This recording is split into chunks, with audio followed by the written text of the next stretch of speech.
Hello, watu wangu. How are you my people? This is your boy Kaka Jonito USA, and once again, leo ni leo. Today I have great information and great news. And guess what? Today I want to talk about my journey, and not only my journey, but my green card journey. Now, guys, let me tell you that my green card journey was an awesome journey, and it was full of ups and downs. And today I've chosen to talk about my green card journey because I want to inspire people who, people may feel like, it's the end of the world. It's not like I've been looking for these chances. Also, I've applied for green card like 1,000 times. I'm not being selected. I've gone for interviews. I've failed interviews. I've tried for visiting visas. They are not working for me. I've tried for spouse visa. It's not working for me. Where is my destiny? What am I going to do? And I believe that green card is my way. It's a very long journey, but it's a very awesome journey. It's full of ups and downs, and also it's full of God's blessings and God's favor and divine intervention. In this process, let me tell you, it's all about God. And now, let me start by saying that I started this journey on 2019. On 2019 is when I realized about green card, and it's when now I said, you know what, I'm gonna try the green card. I'm gonna try it out and see. So I went to the website and I started trying, to fill the green card. That was on 2019. And I started filling it. At that time, I didn't have a passport. At that time, I was just me and my ID and me and my naivety. I never knew anything. So when I started filling everything, giving the details, the information and everything else, when I was now nearly like, submitting the information, I saw another thing they were asking for. It was a passport. And I was like, wow, I don't have a passport. I tried to use my ID number, but it never worked. So they say that I must have a passport. So I said, you know what, this is my first time to look upon this green card, and I don't know about it. So let me go first of all, apply for a passport. Then when I get a passport, I'm gonna come and fill this green card out and see how it's gonna be, because I believe I'm gonna get this chance, because I've been wanting to go to America. So I said, you know what, let me try this journey, let me try this green card and see how it's gonna be. So I never filled for green card in 2019 because I never had a passport. Because remember, in those times, you had to have a passport for you to fill the green card.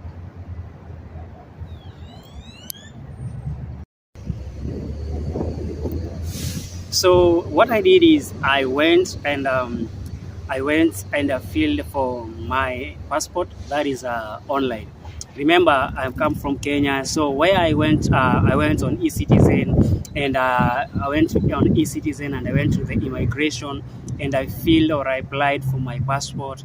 After I applied for my passport, they sent. I also booked for an appointment to go and get the fingerprints and everything, and now give out the documents so that I may be able now to wait for my passport. After I did that, I waited for around 3 weeks, and then I was called, and I went and I got my passport. Now that was in 2019 on November.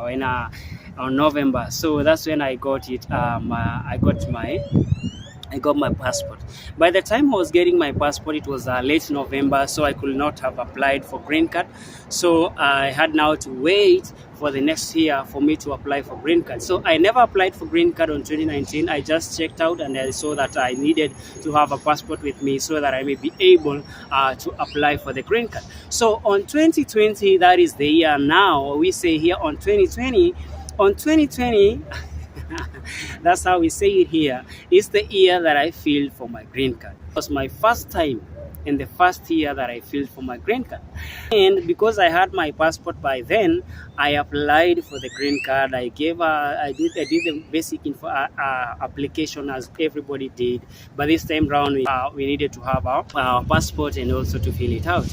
After I did that, now I waited like just the way you are waiting for your 1NL right now. So I waited for it, and it came out that now after now May came in, I went. By the way, I had not checked for my results, and I never knew that I was supposed to check on May. So I stayed for a while before I knew that the results are out. And when I went to check, man, I was so happy.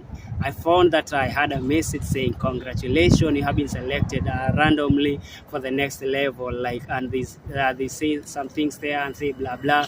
Oh, and they say this is not a visa. You know, you should not sell your property or anything. You know, just because it's not a visa and it's not a green card. So when I got that information that I've been selected for the next, that was now getting my 1NL. I was so super happy because I knew definitely now if God has done this, if God has done the process step 1, then automatically he's gonna come in for the step 2 and step 3. The step 2 was now filling the DS260, and now after filling the DS260, now that's I may get now being selected. So after I filled now the DS260, now after I received the information, I had to fill the DS260. And filling the DS260 was a very huge task for me, because remember now we had to put all the information. You have to put all your information, the school information, the birth certificate, have the police clearance form. But I never had a police clearance form, so I had to also apply for it. I never knew these are the documents that I've been needing. So I really had a very big challenge because all this information and all these details, I needed them.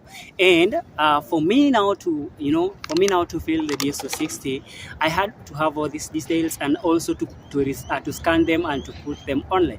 Because remember, they usually tell you to scan them and you file them online in a PDF form. So I had to scan all this information, and luckily I had my birth certificate with me, and I had my KCSE certificate with me. So all I needed my police clearance form, that is the certificate from the DCI, to show your criminal records and everything. I needed that, so I had to apply for it. And remember, now applying for it, I had also to go again back to the eCitizen, also apply for it there, and also select DCI, because I wanted it faster. So I selected DCI as the place where I'll be going to take for my fingerprints, so that I may have it faster. So when the day came, it took like a week and a half or 2 weeks for me to go for my DCI fingerprints. So when I went there, I got the DCI fingerprints and everything, and after a week they sent me the PDF form. So I downloaded it and I loaded it in my DS260. Now remember, I wasted a lot of time filling for this, because I never knew the process, and I never had the information about what I'll be needing. As for you guys, you are lucky because you have the information. I've already given you the information concerning the DS260 and everything else, so you guys are ahead of me. So I also had to, I scanned my passport and everything, and I put it there. So these are some of the information that I needed for the documents that I needed for me to fill for my DS260. So after I filled my DS260, the next level was to submit it, so that I may be able to wait for my results. But remember, guys, filling DS260 was so humongous. It was so it was so big for me, because it had a lot of information, and I never knew how you fill this information, because remember, these are things like the address line 1, address line 2. I never knew what are these, because remember, in Kenya we use PO box, we don't use streets, and here they need street. So I had to look for this information from people, from websites and everywhere, to see what I'm supposed to be doing. So it was a very hard task for me, and I tried to look for information from everywhere I could get for me to fill this DS260. But luckily, I was able to fill it, and it was complete. Now, after I filled the DS260, the next level was for me now to wait, after I've submitted it, to wait for the 2NL, now, which is now the second process, or the next second step of the green card. Now, let me tell you guys, there was no hard time like this. Because now waiting for the 2NL, it is the hardest time. You are praying, I'm fasting, I'm hoping, I am speaking to God. I'm not telling anybody about it, because you don't say these things, because you tell people and then you're not selected, man, you will get mental torture. So I never say this to people. I just maybe like just two people, like I told about it because they were my prayer partners, only two, because I never wanted to tell people, because you tell your family and everybody, then you're not selected, then they start laughing at you and everything, you'll get mental torture. So I never shared this information. I kept it for myself. I kept praying and asking God, seeking God, telling God, oh God, I really need this. I really need to go to USA. I really need you to make this miracle for me. And let me tell you guys, I waited and I waited, and I had a long time. I had a lot of challenges, because waiting process is not easy. It's not easy because I'm just human and I have feelings like anybody else. So my guys, during our time, we had a very big challenge, and the big challenge was the COVID-19. I remember the COVID-19 came out at that time, and that was in 2020, and we could not get the 2NL SAP from the Kentucky Consular Center because there was a delay. So the only thing we could see or the only thing that we could get is to see people are current, but nobody was receiving a 2NL. And that happened in 2021. So you can see in 2021, we are only getting people who are current, but nobody is getting a 2NL. So it took like 2021. I never got anything from the Kentucky Consular Center, and I was so stressed. It came now to 2022. People were getting their interview letters, that is the 2NL, and now they were going. It came to January, it came to May, and now I was in June and July, and I'm asking myself, why? What is happening? Where is my 2NL? Because I was so positive that I'm gonna win this green card that time. So when we waited, and I was like, whoa, it's now July. June came, July came. I didn't see any message. I didn't see any information concerning the same, and I was like, man, all right, okay, I have not received my 2NL. I have not received any information from the Kentucky Consular Center concerning my approval or disapproval of green card. Man, it was not easy for me. It wasn't easy. So, and my mom knew about it because I told her I filled for this green card, because she used to ask me about my plans and everything. So I told her I filled for it. So she used to ask me, did you get the information from the green card? So this is why you should not tell your family. Wanakupea pressure. Mimi nilikuwa napewa pressure. But then Lisa, haijatokea kwani hujachaguliwa? Like, she's asking, she's concerned, and I'm stressed. I'm like, I'm waiting for this, and I believe I'm gonna have it. But June imepita, tuko July ni kuisha naisha, sijapata anything from the green card people, sijapata anything from KCSC, that is Kentucky Consular Center, or even Nairobi Embassy telling me Benel ama tupata from KCSC niambie. Now from there, now utaenda kudeal na Nairobi Embassy, concerning your green card and everything, and concerning the next step, which is now the interview and everything, and the medicals and everything. Man, I was so stressed.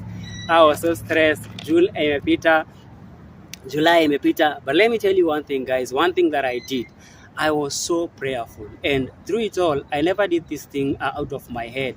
I used to ask God for guidance. I used to ask God to give me favor. I used to ask God, for direction and everything. And let me say, it was very, very helpful, because when I could get like this mental torture sometimes, and like breakdowns and everything, I prayed to God and I asked God, what? This is one thing that you promised me for, and you promised me for greatness, and this time for my greatness, and I really need you to intervene in this situation. People are getting their 2NL, I've not gotten mine, and I really need mine, because I really need to be in USA right now. I really need to go to USA ASAP.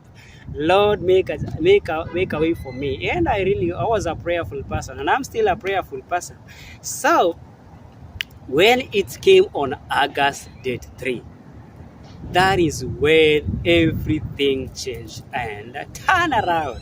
Guess what? I received the email from Kentucky Consular Center, a no reply message, and it told me, congratulations. By the way, I had not checked in my, I had not entered into the website or to check for anything else. No. And I remember nilikuwa mjengo, nilikuwa na chapa kazi ya kupaka rangi na nini. So nilikuwa mjengoni nikiendelea na kazi. And I remember nikapata hiyo information, ya email imekuja kutoka Kentucky Consular Center, message imekam no reply. Yay, my friend, wakati nilipop up nikafungua hiyo message nikapata congratulations, you have been selected randomly nini, nikapata hiyo 2NL. Sasa nika login nikapata 2NL. Man, that was my happiest moment because I knew it right away. Mungu ametenda, God has done it for me. And nikajua sasa USA tunaenda, nikajua yes, sasa hii ni step 2. It's not like the final step, but if God you did the first step and you have done the next step, which is the second step, man, you say here I come. Joketa guka na come to come, I'm coming to come, you know, like that was my happiness. Nilikuwa so happy. And after to get information, watu wangu, information sikupatia mtu, nilinyamaza nayo. I kept silent, I kept quiet, because one thing I never wanted to tell people alafu kiumane waanze kunichekelea. That's one thing I knew, because one times you tell people things and then ukishawaambia wanaanza kucheka kukiumana. Wakianza kucheka kukiumana, then unaanza kupata mental breakdowns and everything. So I kept it for myself. I kept it personally, and I never told anybody about it. I was praying and working towards now going to the interview, because that was my next step, going for the interview. And it was not easy. It was not easy because it had a lot of challenges, a lot of struggles and here and there. But I put God first, and I started working for it because I really needed His miracle, and I really needed Him to intervene in this and make sure that everything is going on well, because haikuwa rahisi kwangu. Hey guys, let me tell you, wakati nilipata hiyo information, wakati nilipata hiyo message, that was a turnaround for me. It was like a life-changing message for me, because I knew it definitely God has done it. And I knew it. Wakati wangu umefika kwenda USA, ninaenda. So wadau, ndio mimi niko mjengo na tuanga job hapa, painting hapa hivi, nimedecorate manyumba. Manze nakwambia nilikuwa na furaha nyingine. Nilikuwa napaka rangi, nikifurahia hiyo siku. Nakwambia nilijenga, mafundi wangu niliwajenga. Niliwajenga vizuri. I bought them lunch because I was so happy, you know. They were doing a lunch, but it's not that I only bought lunch for them only that day. Nilikuwa nikiwabaia, but that day manze nilisema ile furaha nilikuwa na, hata kazi tulifunga mapema. I go home say thank you to God, because lazima ningefika home nipige magoti niambie Mungu, manze God asante juu. That journey ilikuwa imenipea stress sana. Nilikuwa nimengoja sana, na hata nimeona June imefika, July imefika, tumeingia August na sijapata nikaona hii kitu imeenda. But kwa roho nyingine ndani inaniambia imeenda, but niko tu zile za hapana, hii kitu God atanipatia, you know, like in a human being ama in a human form, lazima kuna sometimes tunakongana hizo roho zinapigana tu. Kuna nyingine nakwambia imeenda na kuna nyingine nakwambia God hawezi kufanyia hivi. So nilijikaza nikasema, you know, wakati nilipata information nikafurahia. Now the challenge was here to now proceed from there to the next level. Now remember, kwa hii process kuna a lot of processes and a lot of things that you need to do before ufike kwenda kwa interview kwa embassy. And the number one thing you need to do is to go for your medicals. Kwenda medicals lazima uende ufanye hizo vaccination and everything. Na hapa sasa pesa ni unaanza kutumikia hapa sasa. For those, I remember niliwapatia stories za pesa and how much money you need to do for this green card and everything. And now let me tell you, this is where now money is needed. Because remember, there's what you call the confirmation of the KCSE. Mimi hiyo kitu sikuwa najua, but I came to realize and I came to know it about it because of nilikuwa nafuata watu YouTube pia. Nilikuwa nafuata watu YouTube vibaya sana, kufuatilia, kuuliza maswali na everything.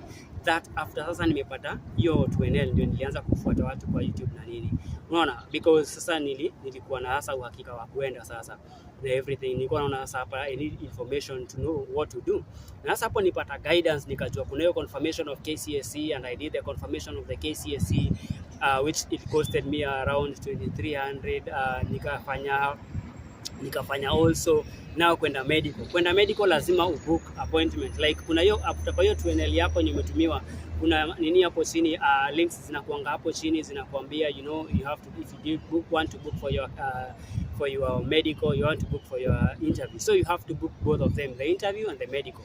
So for the medical unaingia pale una book, unasema unataka kwenda siku gani na ujue medical unaenda kulipa, so you have to look for money, and I gave you the money, about the amount of money you need. Like if you are a single person you need around 36,000 Kenyan money. That's the amount of money you need. So for me nilipata ujanja, nikajua like unaweza enda ufanye hizo medical, uende udungwe hizo masindano zenye zinahitajika, udungwe maybe kama mahali kama Kenyatta Hospital, alafu ukuje na hiyo vaccination record uende nayo kwa embassy, because niliangalia nikaona embassy charges zao ziko juu. So me what I did, nilienda Kenyatta nikadungo hizo vaccines na hii, nikaenda tu na medical record yangu, unaona venye nilienda nayo kwa embassy, nilinatua nikakuwa rahisi sasa pale kuingia kwa hiyo embassy. Let me tell you about venye nilienda kwa embassy. Venye nilienda kwa embassy sasa, wakati wa medical niliamkanga mapema, nilikuwa bro yangu alikuwa ana drive, so bro yangu alindrive paka huko.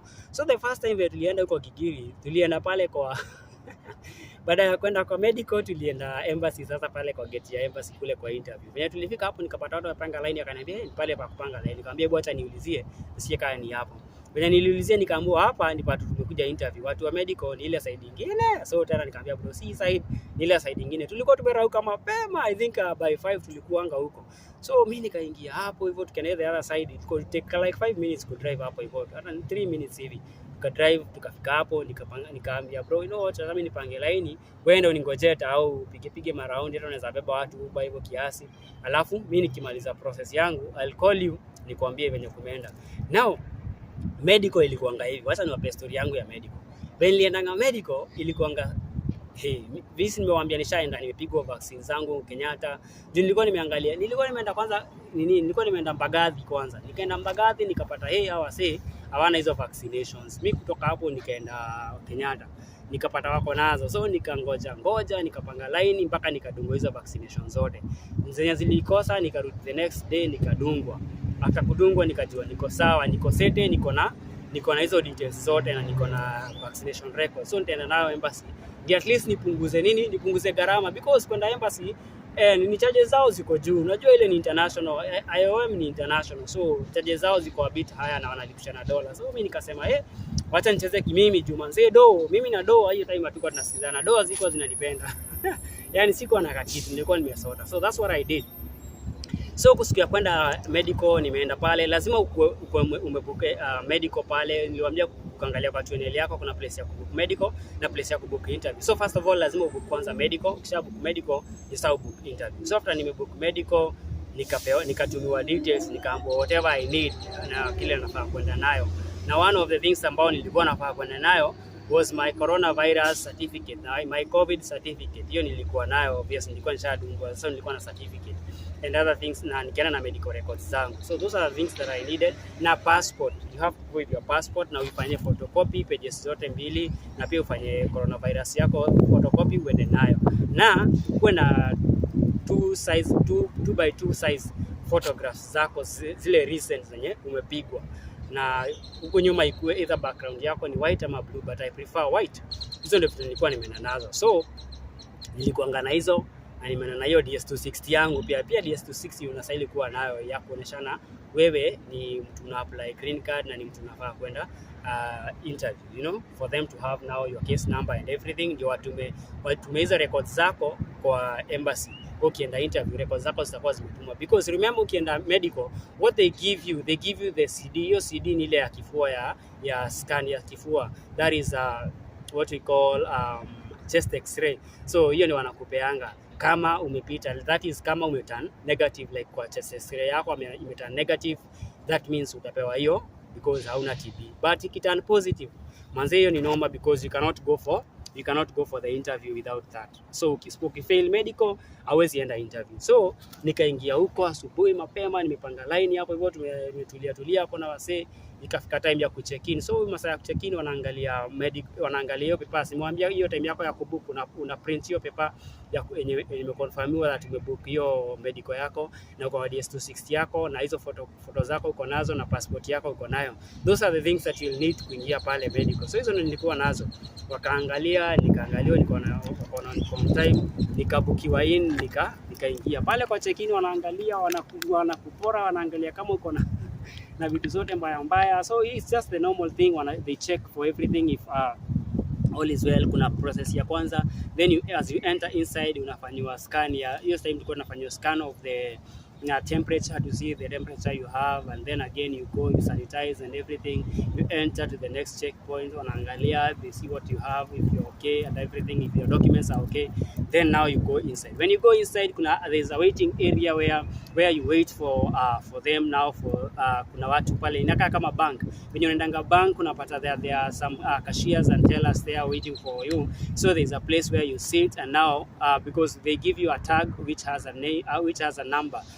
For those people going for USA, wale wanaenda watu wa USA, mko na nini zenu pale imeandikwa US, na wale watu wa UK imeandikwa UK, wale watu wa kwenda Canada imeandikwa. So it's just like that. So umepewa hiyo tag number inakuonesha wewe, kama vile tunanga bank unaambiwa counter at unaambiwa customer number 34, go to counter 4. That's the same process, it happens there. So nimekaa pale hivyo chini, nimetulia, watu wameanza kuserviwa. They start, first of all, if there are people with children, they are the first people to be served, because remember children, when you stay with children, at times wanakaanga hivyo wanaanza kusumbua. So they start with the mothers with children, or even people who are mothers with children, or ladies who are maybe pregnant. They start with them because these things are, they are the first people they are given the priority. After that, you start being called for the people to UK, and then you see on the screen there are people being called and everything. Now they call you, they give you information and everything. Then from there, now they give you the first place where you're supposed to go. So after that, ukishaangaliwa hivyo vyote nini, unaanza the first place. So the first place ni kwenda pale kutolewa damu, kupimwa mkojo. They measure, they want to see if you have what we call STIs and STDs, and also they take your blood sample to check for that. They also check for other diseases and everything, and also remember they can also test for TB through the blood.